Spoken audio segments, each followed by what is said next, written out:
gotta put your safety goggles on. Oh. Safety. Okay. Safety goggle Izzy. Okay, so let's see what I want. We got pliers. We got a screwdriver. We got a wrench. We have, I forgot what this is called. Someone let me know. We have a hammer. We have our safety glasses. We have our nuts and bolts and screws.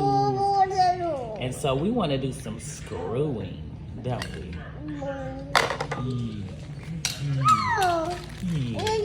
Because kids like to play with stuff they're not supposed to be playing with. And I noticed Izzy was getting in her dada's tools. And so I said, I saw this in the store and I was like, let's get this toolbox. And Dad was like, she's not a boy, she's a little girl. And I'm like, duh.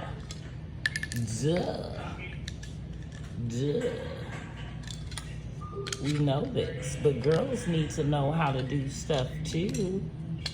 Ain't that right, Izzy? So I hope it's not too overwhelming for you. So let's get to it. Start.